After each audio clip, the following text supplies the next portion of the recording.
ভিডিওতে আমি আমার বন্ধুর সাথে একটা গিফট প্র্যাঙ্ক করব, তাও আবার বাথরুমের বদনা দিয়ে। ও জানেও না যে ওকে আমি কি গিফট দিব। চলো দেখা যাক ওর রিয়াকশন কেমন হয়। সর্বপ্রথম আমাদের লাগবে একটা বক্স, কিন্তু বক্স কই পাবো? আচ্ছা ওয়েট, ম্যাজিক। আর এই হচ্ছে 100 বছরের পুরনো একটা বাথরুমের বদনা। আর এখন এই বদনাটা এই বক্সের মধ্যে দিয়ে দিলাম। আর এখন হচ্ছে আমাকে এই জিনিসটা খুব সুন্দর করে র্যাপিং করতে হবে, দেখে মনে হয় এটা একটা গিফট আইটেম।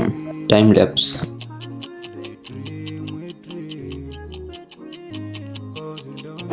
আমি জানি আমি খুব বাজেভাবে র্যাপিং করছি। র্যাপিং সম্পর্কে আমার বিন্দু মাত্র ধারণা নাই। এসব কাজ মেয়েরা অনেক ভালো পারে। ওরে আগে একটা কল দে, দেখি ও কই আছে। হ্যালো বন্ধু। হ্যাঁ বলো। কই তুমি, ফ্রি আছো? হ্যাঁ ফ্রি আছি। একটা ভিডিও শুটের জন্য আসতে চাচ্ছিলাম। আচ্ছা আসো, সমস্যা নাই। আচ্ছা ঠিক আছে, আসতেছি। আমি জাস্ট আর অপেক্ষা করতে পারতাছি না ওর রিয়াকশনটা দেখার জন্য। আমাদের বিশাল বড় একটা ভুল হয়ে গেছে। আমি ভাবছিলাম ওই স্যামরারে এসে আমি একটা সারপ্রাইজ দেবো, বাসায় থাকতে। কিন্তু আইসা দেখে সে স্যামরা বাইরে গেছে বলছে আবার, কিন্তু রাস্তা আমার সাথে দেওয়া হলো কেবল। অশোকর খবর আছে। ভাবছিলাম তোমাকে বিশাল বড় একটা সারপ্রাইজ দেবো, আর তুমি কিনা চলে গেলা দোকানে একটা উইল সাবান কিনতে। এই গিফটটা তোমার জন্য। এবার সময় আসলো গিফটটা আনবক্স করার।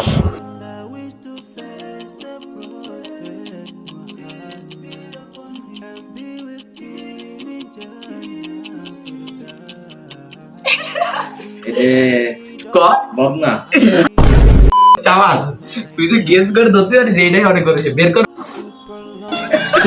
বদনাটা সুন্দর না? ও বদনাটা আমার কাজে লাগবে না বাথরুমে।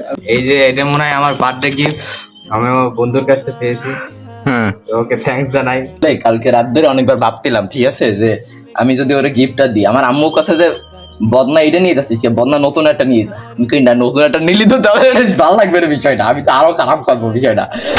আই হোপ ভিডিওটা ভালো লাগছে আপনাদের। ঠিক আছে, ভিডিওটা পুরোপুরি দেখার জন্য অসংখ্য অসংখ্য ধন্যবাদ।